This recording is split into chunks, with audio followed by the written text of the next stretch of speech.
People worry. People worry about death. People worry about life. Talaga lang mahilig mag-worry ang mga tao. Don't worry about the details of life. Don't worry about the length of life. And don't worry about death. Yan ang napakaiksing pamagat ng ating pag-aaral ngayon. Ecclesiastes 5:18-20. I have seen what is best for people here on earth. They should eat and drink and enjoy their work, because the life God has given them on earth is short. So si Solomon, sa kahinaba-haba ng kanyang napakatalinong buhay, ay may mga naipong mga karunungan na iniwan sa atin sa Book of Ecclesiastes, among others. Kasi sinabi niya, ang pinakamabuting gawin ng tao, na habang nabubuhay sila sa balat ng lupa, ay kumain, uminom, at ma-enjoy nila ang kanilang ginagawa. Dahil maiksi lang naman ang buhay na ipinahiram sa atin ng Diyos dito sa balat ng lupa. Sayang ang panahon, ang buhay, pag inubos sa nega. Because what could be lacking in quantity, kahit hindi ganun kahaba ang buhay sa gusto ng marami, we can compensate in quality. Dapat hindi lang quantity time, kundi quality time ang buhay. So ang sabi ni Solomon, enjoy food and drink, which really means enjoy simple, basic, affordable, attainable pleasures. Pag sinabing food and drink, pwede yung literal, pero pwede mo rin basahin metaphorically na yung mga kaya mo, afford mo, mga simpleng bagay na nakaka-enjoy din naman, huwag mong kakaligtaang enjoyin. Ecclesiastes 2:24, a person can do nothing better than to eat and drink and find satisfaction in their own toil. So kumain, uminom, at magkaroon ng kasiyahan sa pamamagitan ng mga sariling ginagawa sa buhay. Hindi yung ginagawa ng iba. Hindi yung ipinagmamalaki mo, achievement ng iba. Hindi umaasa ka sa food and drink ng iba. Yung sarili mong mga pinagsisikapan, yun daw ang dapat mong enjoyin. At sabi niya, this too is from the hand of God. Yung ma-enjoy mo yung ginagawa mo, dahil maraming tao nagtatrabaho pero hindi nila na-enjoy ang kanilang ginagawa. So para hindi mo bantayan ang buhay, hindi mo antayin o iwasan o katakutan ng kamatayan, maging busy ka sa pag-enjoy ng buhay. Yung mga simpleng affordable, enjoyin. Kung hindi mo kaya yung mga mamahaling enjoyment. At enjoyin mo ang trabaho mo. Bakit? Kasi kailangan naman natin magtrabaho lagi. Maraming tao kailangan lagi maghugas ng plato, maglaba, mamalansya, maglinis, maghugas ng kotse, o kaya ay magtrabaho sa mga pabrika, sa mga opisina. Laging nagtatrabaho ang tao. Well, most people anyway. Pero pag hindi mo ina-enjoy yung trabaho mo, di ba sayang ang oras? Sayang ang buhay na hindi ka pala nag-e-enjoy. Dahil kailangan din naman magtrabaho, so kailangan enjoyin ang trabaho. Ecclesiastes 3:12-13, I know that there's nothing better for people than to be happy and do good while they live. So dinagdagan ni Solomon ng perspective yung dapat ginagawa sa buhay to do good. That each of them may eat and drink and find satisfaction in all their toil. This is the gift of God, which really means a balanced life. That we work, we enjoy what we do, and we enjoy the fruits of what we do. Ecclesiastes 8:15, so I commend the enjoyment of life, because there is nothing better for a person under the sun than to eat and drink and be glad. Then, joy will accompany them in their toil all the days of the life God has given them under the sun. Mahalaga, nagtatrabaho, nai-enjoy ang bunga ng trabaho, at nai-enjoy din habang nagtatrabaho, nai-enjoy ang trabaho. How to not worry about the details of life and even of death? Sabi nga, enjoy work. Your work. Colossians 3:23, whatever you do, work at it with all your heart, as working for the Lord, not for human masters. Isa daw yan ang sikreto ng kasiyahan sa buhay, na dahil nasisiyahan ka, hindi mo na tuloy nababantayan ng oras, hindi ka naiinip, hindi ka rin naman nasosobrahang bilis sa buhay, hindi ka natatakot, hindi ka nagkakuran ng oras na mag-isip ng mga kamatayan at mga kinakatatakutan ng tao, kasi ay preoccupied ka with enjoyment and happiness.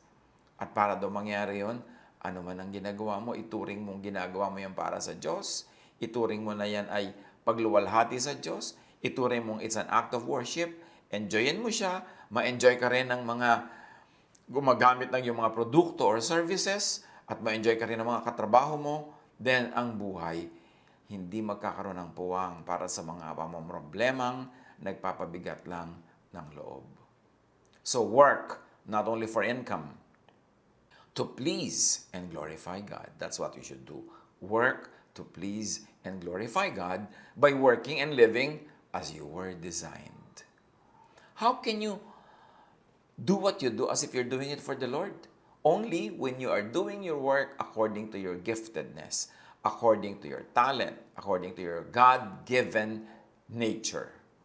Kung paano ka dinesign ng Diyos, pag yun ang ginagawa mong trabaho, nag-e-enjoy ka, para ka lang naglalaro at hindi ka parang nagtatrabaho. Ngayon, kung nagtatrabaho ka, tapos para ka naglalaro, tapos kumikita ka pa, di yun ang napakasarap na buhay. Ano man ang ranggo mo, ano man yung trabaho mo.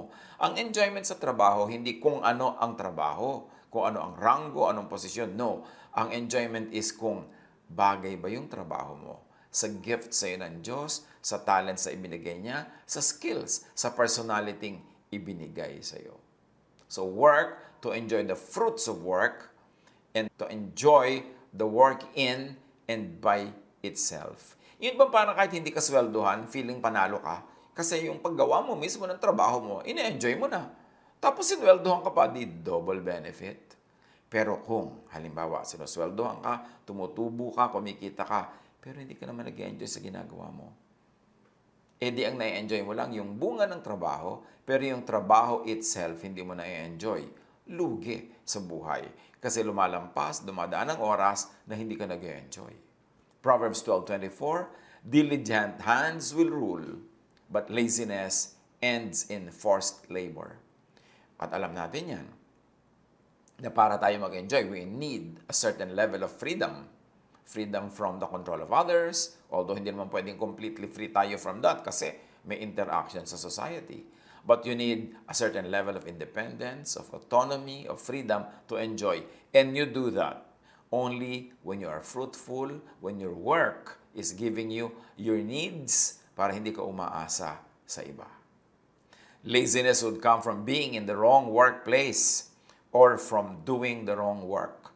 May mga nagtatanong, bakit po kaya may mga taong pagkatamad-tamad? Siguro hindi pa lang nila natatagpuan o hindi nila hinahanap yung tunay nilang talent, tunay nilang hilig, at tunay nilang gustong gawin. Kaya tuloy wala silang gana. Ano man na ipagawa mo, ang bagal, ang tamad, low quality ang output, kasi hindi sila nagpa-function according to their giftedness. So know what you like and enjoy. And find, then do what you like and enjoy. Para yung buhay mo hindi masayang ang pahiram na oras ng Diyos. Ecclesiastes 11:8, however many years anyone may live, let them enjoy them all. Lahat daw.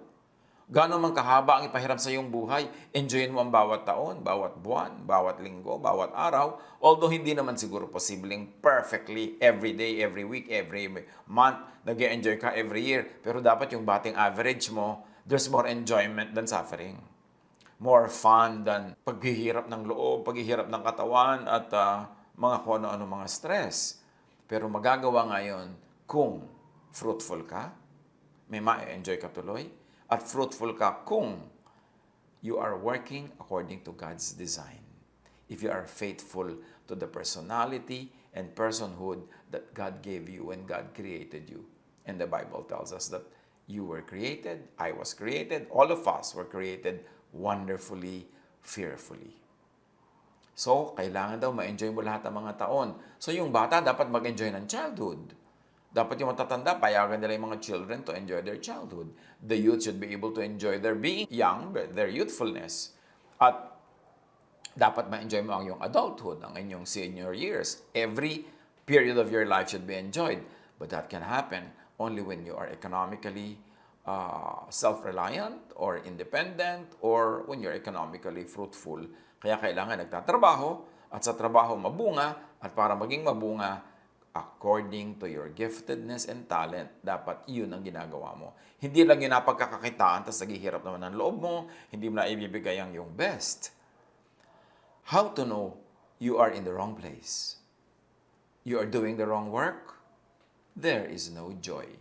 Doon mo naman malalaman na nasa maling lugar ka, hindi masaya.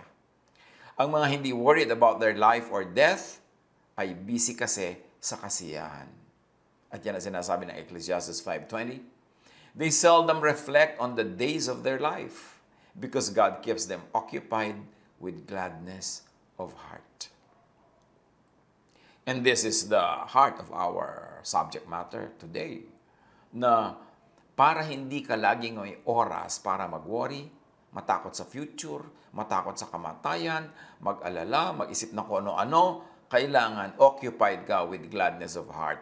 And that is the gift of God to people who are fruitful, who find their true vocation, who find their true nature and their true talents. Now, pagka yun in-employ nila, ang kanilang trabaho mabunga, na-enjoy nila ang bunga, at napupuno ng kaligayahan most of the time ang kanilang buhay.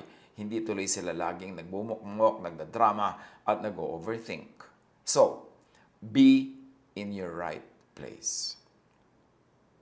Live and die in your right place.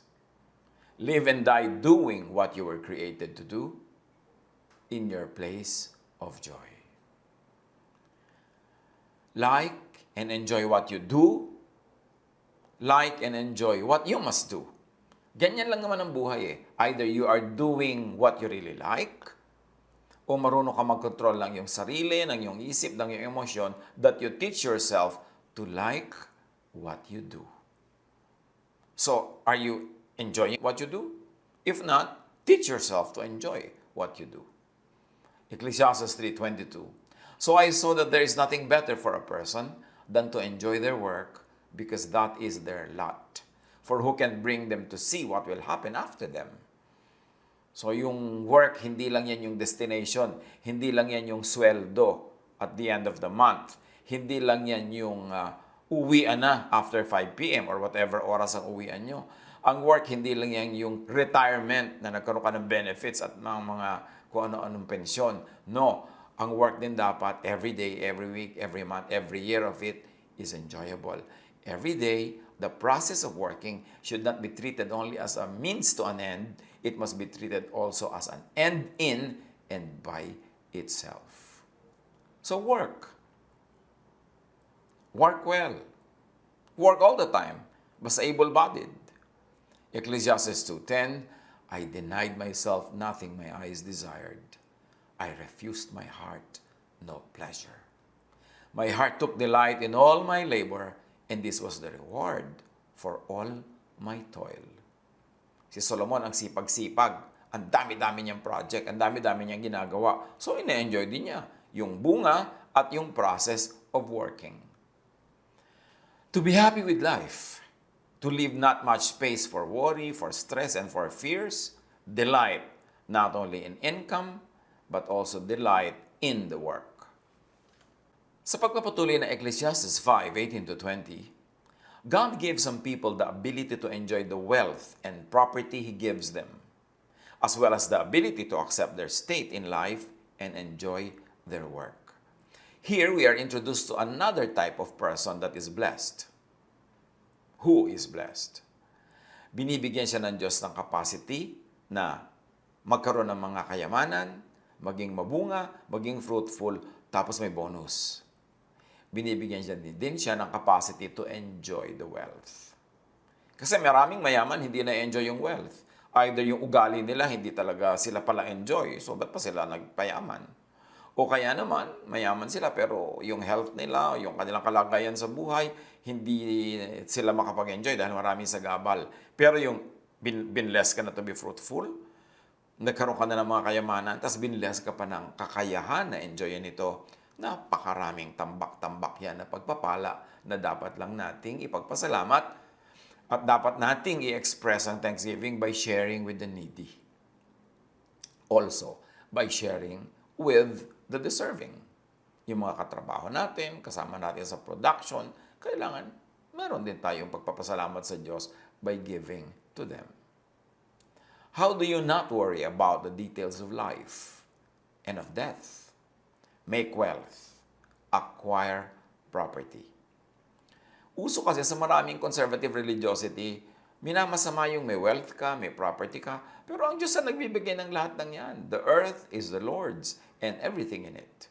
At sabi pa nga sa Bible, the house of a righteous man is filled with treasure. Kasi blessing yan ng Diyos. Hindi dapat na ikahiya, hindi dapat ika-guilty, at lalo namang hindi dapat na itago. Kailangan ipagpasalamat natin sa Panginoon. Proverbs 10:4, lazy hands make for poverty, but diligent hands bring wealth. So, hindi lang minimum wage, wealth. So, huwag tayong masyadong makontento agad na wala pa tayong effort, wala pa tayong na-enjoy, kontento ka na, tapos yung mga anak mo, mga mahal mo sa buhay, hindi mo mabigyan, hindi mo matulungan. Kailangan maghanap ng tunay na mabungang gagawin para marami tayong kasangkapan sa pag-enjoy ng buhay at sa pagtulong sa kapwa sa paggawa ng mabuti. Proverbs 19:4, wealth attracts many friends, but even the closest friend of the poor person deserts them. So if you want to enjoy company, you're a people lover, you want people to be around you, well, mas madaling magkaroon ng maraming tao sa paligid kung tayo ay may mga kayamanan. Kung tayo ay may kakayanan, kung may kaya. Kasi sino naman talaga ang gugustuhin sumama sa'yo lagi kung kailangan ka laging ilibre, kailangan ka laging ipagamot, kailangan ka laging pakainin, damitan, kailangan ka laging tustusan. Siguro nanay mo lang at tatay magtsatsaga ng ganun. Kumisang nga kahit asawa hindi nagtsatsaga that much Kaya ang mahalaga nga sa buhay is to be productive, to be fruitful, para mas madali sa mga tao na makitungo sa atin. Work well as to receive wealth and property from God. God gives wealth to those that please Him, that obey moral law, and obey and operate by natural law. What do we mean by that? Marami mga tao kasi religiously, they could be called righteous. Pero bakit? Parang hindi blessed. Hindi blessed materially, hindi blessed emotionally, hindi blessed socially, pero very righteous by the standards of religion. Kasi maraming religious laws or marami tayong tinuturing na religious righteousness, imbento ng tao, dinevelop ng religion, pero hindi laging guaranteed na galing sa Diyos. Pero ang natural law, because God is the author of nature, nakakatiyak tayo na galing yan sa Diyos. So halimbawa, may taong hindi naman relihiyoso, pero ang unlad-unlad ng negosyo. Tapos merong tao relihiyoso, wala, nalulugi, nagsasara ang negosyo. Bakit ganun? Magtataka ang marami. Kasi ang righteousness na sinasabi, hindi lang lagi ang religious righteousness. To obey natural law is righteousness. So halimbawa, kahit hindi ka masyadong relihiyoso, pero ang galing mong dumiskarte sa negosyo, ang galing mong mag-pricing, mag-marketing, ang galing mong mag-source ng mga raw materials, ng product, ang galing mo sa customer relations, di righteous ka in terms of natural law. Because natural law tells us na kung magaling ka magnegosyo, maganda ang product, magaling ka mag-handle ng mga tao, tatangkilikin ka, aasenso ka. So righteousness yon by natural law. At sa pag-unlad sa buhay, magandang righteous ka by your religious standards, pero huwag mong kakalimutan yung natural law. Yung hindi ka naman nag-i-improve ng product mo, tapos dadaanin mo sa prayer and fasting, akala mo pwede na yon, nagtataka ka tuloy pag nabigo ka. Yung walang kakwenta-kwenta yung product mo or service, tapos wala kang ginawa kundi maging relihiyoso, magtataka ka ngayon, ba't yung negosyo mo hindi umuunlad? Kasi hindi ka nag-o-obey ng natural law. Because righteousness could be religious righteousness, but it could be, and more importantly, it is righteousness by obeying natural law.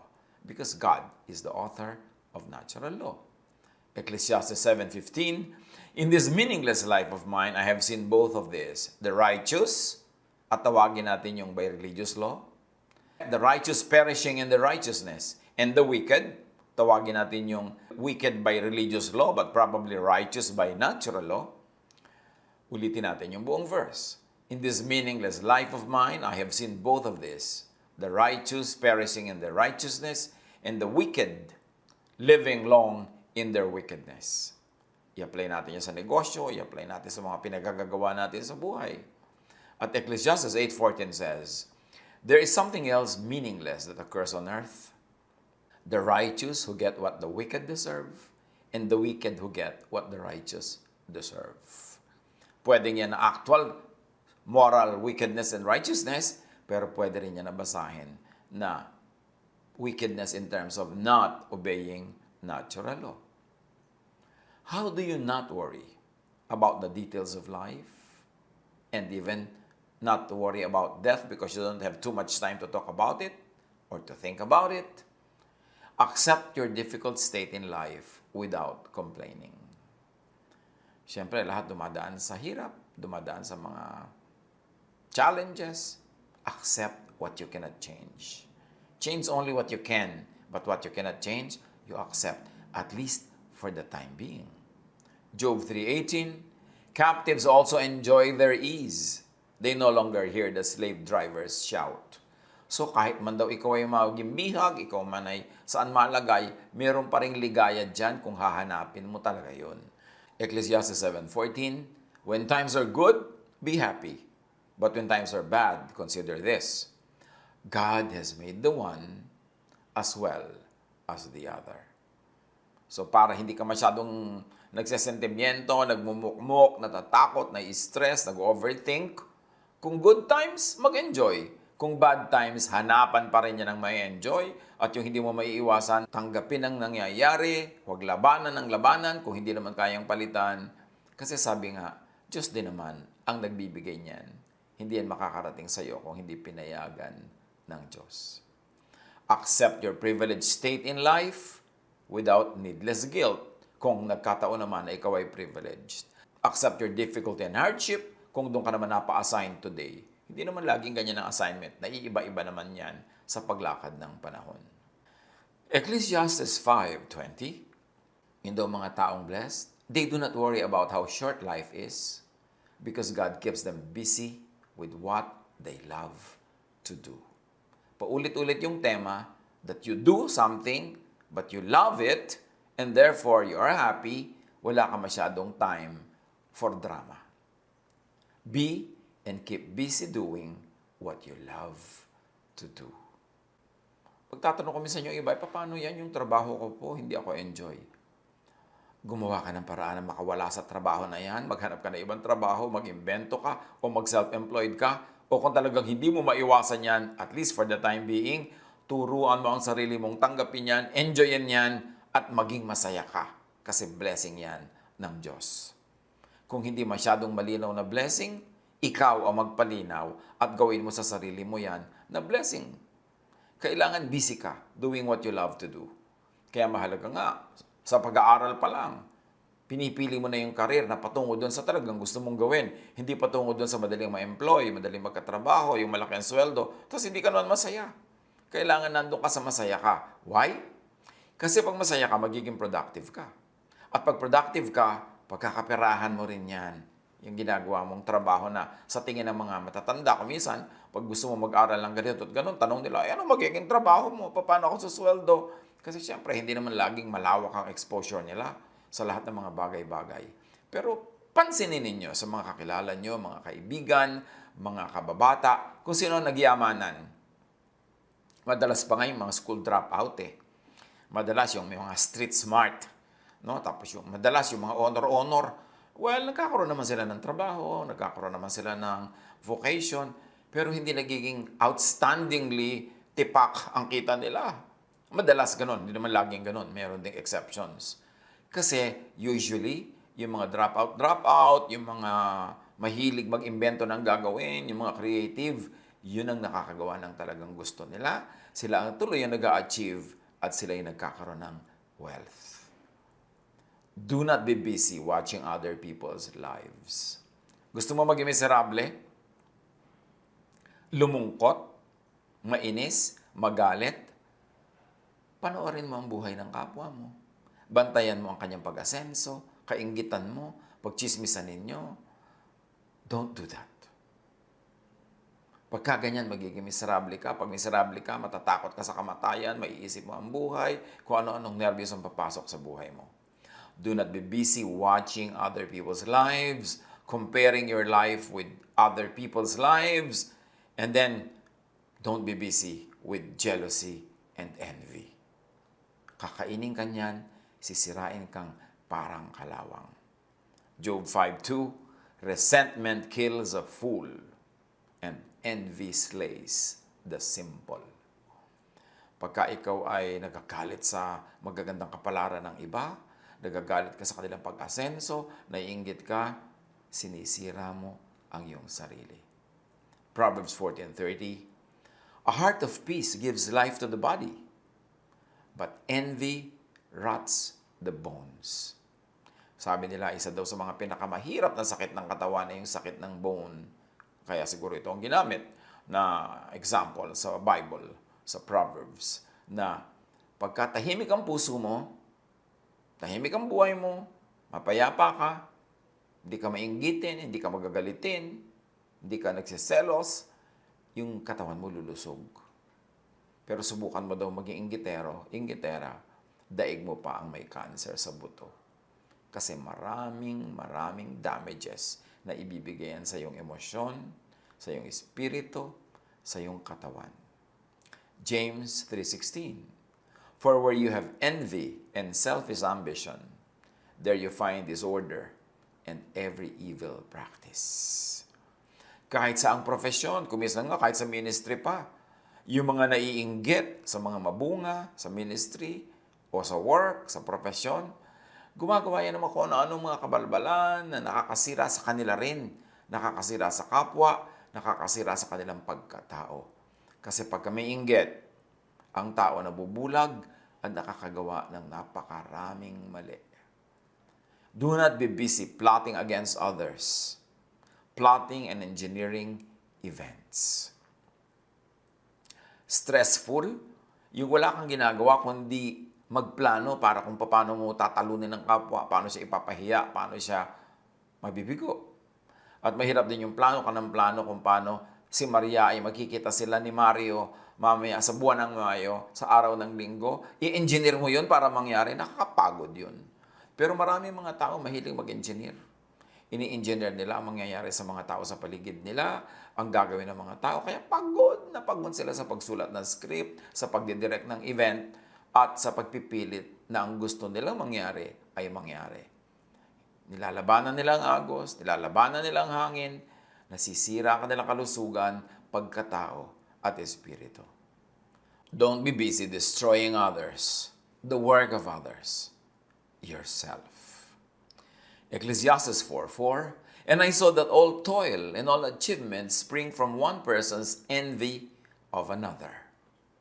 This too is meaningless, a chasing after the wind. Napakarami daw pagpapagod, pagsusumikap, pagpapagal, dahil ang inggit sa kapwa at gustong madaig ang kapwa. Kahit na masira pa siya, kahit na iba pa ang ginagawa niya, hindi yun talagang gusto niya, pero makakumpit lang, mapanalo lang, matalo ang kapwa, kahit na pati sarili, madamage. 1 Timothy 6:4, they are conceited and understand nothing. They have an unhealthy interest in controversies and quarrels about words that result in envy, strife, malicious talk, evil suspicions. At ang particular case in point dito, mga religious people na nag-aaway-away, nagsususpecha sa isa't isa, mahilig magtalo-talo, maggulo-gulo, nakakasira sa kanilang sarili, sa kanilang ministry, at sa church. Do not be busy with idle talk.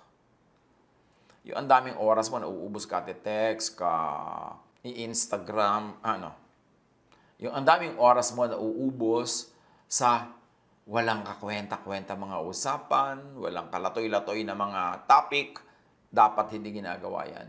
Sayang ang oras. Maiksi ang panahon. Huwag sayangin sa idleness. Ecclesiastes 5:6, do not let your mouth lead you into sin. At sa Proverbs 10:14, sabi, the wise store up knowledge, but the mouth of a fool invites ruin.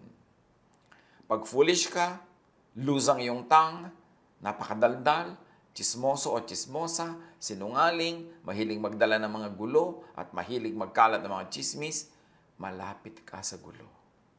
At pag malapit ka sa gulo, malayo ka sa grasya ng Diyos.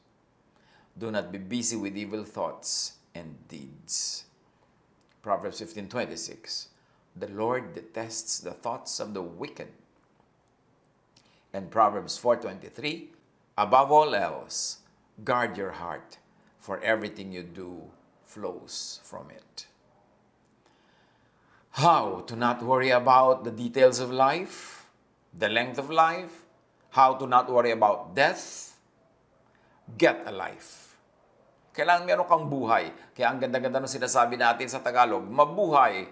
Ibig sabihin, get a life. Have a full life. Yung madrama, makulay, masaya, maingay, masiglang buhay. Hindi yung para kang patay, buhay ka pa. And how do you do that? How do you get a life? Live your own life. Do not let people use your body for you to live their lives for them. Marami mga tao, they live under the control of others. Na hindi yung totoong buhay nila, ang pinapamuhay nila, kundi yung buhay ng iba na nagdidikta sa kanila. Ang kinakain nila, yung gustong kainin ng kapwa. Ang kanilang ginagawa, yung gustong gawin ng kapwa, na pati sila pinapagawa nun. So, anino ka ng iba? No, no, no. Live your own life. And live for what you love. Live in love. Kailangan magawa mo yung gusto mong gawin, mamahal mo yung gusto mong mahalin, at magbunga ka ng mga gusto mong bunga. Si Jesus, pinapalaya tayo sa lahat ng kontrol ng iba, kontrol ng religion na hindi naman nagbibigay ng freedom for us to fully grow into the persons that God wants us to be. John 10:10, sabi ni Jesus, the thief comes only to steal and kill and destroy. I have come that they may have life and have it to the full. Yan daw ang ginagawa ni Jesus. Binibigyan tayo ng buhay na buo, masaya, hindi kulang-kulang, hindi pira-piraso, hindi giba-giba, kundi buo. At ang ginagawa daw ng kalaban siya, yung magnanakaw, ninanakawan kanya ng buhay, sinisira niya ang iyong buhay. Huwag matakot sa kamatayan. Wala pa naman taong hindi sumakabilang buhay lahat naman. So huwag talagang isipin, hayaan, pag nangyari, nangyari. But die in the embrace of what you were made for. And then meet your Maker. Sa buhay na ito, napakahalaga na as early as possible, malaman mo kung sino ka. Malaman mo kung paano ka ginawa ng Diyos para malaman mo kung ano ang ipinagagawa sa iyo ng Diyos. Kung ano ang mission mo sa buhay, kung ano ang papel mo sa buhay, para doon ka tumahak sa landas na yon. Kasi yung landas na itinalaga ng Diyos, yun ang landas na punong-puno ng pagpapala, ng kasiyahan at kagalakan sa buhay. Para huwag magkaroon ng space para sa pag-alala, sa takot, at sa mga stress, at sa mga kung ano-ano pang mga guni-guni, be filled with happiness. Be filled with work that makes you happy and makes other people happy too. And be filled with all the fruits of good work. Then marami kang may enjoy, magiging busy ka sa mga mabubuting bagay, hindi ka manonood ng buhay ng iba, hindi mo tatanghuran ng iba, hindi ka magiging mainggitin at masaselosin kasi meron kang sariling buhay. So enjoy every day and then meet your Maker. Pag isip-isipan natin ito, yung buhay ba natin ay talagang yun ang gusto natin o nasa ilalim lang tayo ng anino ng iba? Yung trabaho ba natin, yung talagang gusto natin gawin o na-trap na lang tayo doon kasi kailangan natin yung kita. Marami tayong bayarin. Pero kailan ka kakawala para magawa mo talaga yung gusto mo? Kasi yung gusto mo, yun talaga ang magpapayaman sa'yo. Hindi yung napipilitan ka lang na gawin. Hindi ka yayaman dyan. At kahit hindi naman pagyaman ang goal mo, ewan ko lang, may mga taong ayaw yumaman. Pero kung gusto mo ordinaryo lang, pero marami ka pa rin kailangan para makapamuhay ka ng ordinaryong buhay. Kasi kahit ordinaryong buhay, kakain, iinom, may babayaran. So, kung na-trap sa mga trabaho, mga profesyon na hindi talaga yun ang palagay mo ibigay sa iyo ng Diyos, hindi ka ginawa ng Diyos para dyan, mag-ipon-ipon para makalipat ka sa gusto mong gawin at sa transition period, may kakainin ka pa rin. Maghanap ng pagkakataon. Pero, huwag mong sa pilitang tanggapin ang pinagkakulungan mo kung nasadla ka man dyan ngayon nang hindi mo gusto, tapos naubos na yung buhay mo dyan. Sayang. Teach us to number our days. Sabi sa Book of Psalms. Kailangan hindi lang yung number of our years, kundi the life in each of those years. Matutupad lang yun. Mangyayari lang yun pag totoo tayo sa sarili. Pag naging totoo sa sarili, ginawa ang talagang giftedness magiging mabunga, mapupuno ng kasiyahan ng buhay, kokonti, liliit ang puwang para sa stress, para sa worry, para sa fears. Pag-isip-isipan. Palayain ang mga sarili kung nakulong. Tulungan nating makalaya ang iba kung sila yung nakulong. At kung tayo may kakayanan, may kayamanan para tulungan yung iba para sila makalaya at makalipad, gawin natin yon. Hindi naman tayo malulugid dyan. Because the Lord will always return to us the kindness that we do to others. But the important thing is, be faithful to your Maker. Live your life, work, and be fruitful according to God's design. God bless us all.